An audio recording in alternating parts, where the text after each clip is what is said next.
আসসালামু আলাইকুম। তো এই যে এইচএসসি ২৭ ব্যাচ, তোমরা এখন আস্তে আস্তে কলেজ শুরু করবা। তো তোমাদেরকে প্রথম থেকে কিছু মানে মানুষজন বা কেউ হয়তো একটু বলবে যে কলেজে বেশিরভাগ যাওয়ার দরকার নেই। মানে এইচএসসি লাইফে কলেজে না গিয়ে যদি তুমি বাসায় পড়াশোনা করো সেইটা ভালো। তো এই জিনিসটাকে আসলে ট্রু কি?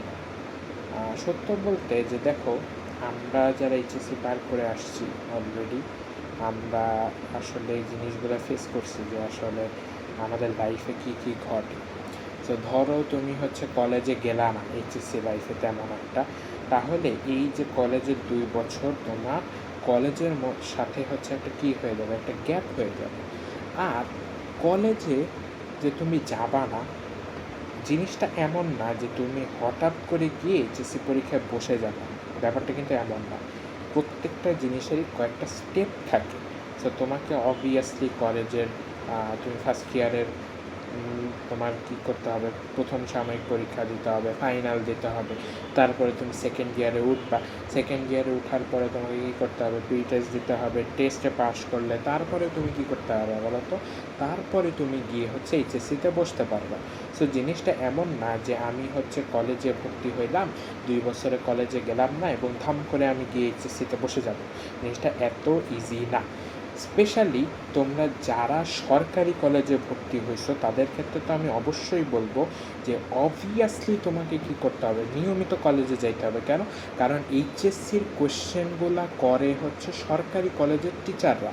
সো তুমি যদি কলেজে না যাও, তাহলে তার মানে টিচারের পড়ানোর স্টাইল, টিচারের কোয়েশ্চেন প্যাটার্ন, এগুলো সম্পর্কে তোমার জিরো আইডিয়া।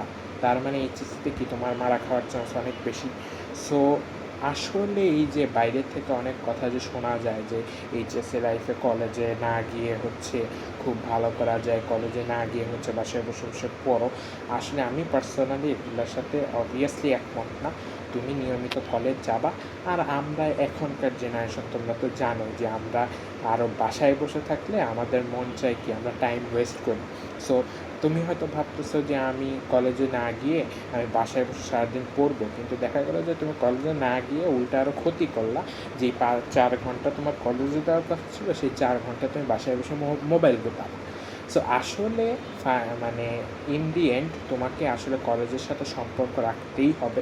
কারণ এইচএসসিতে তুমি প্রত্যেকটা স্টেপ পার হয়ে আসলে একটা পর্যায়ে যেতে পারবা।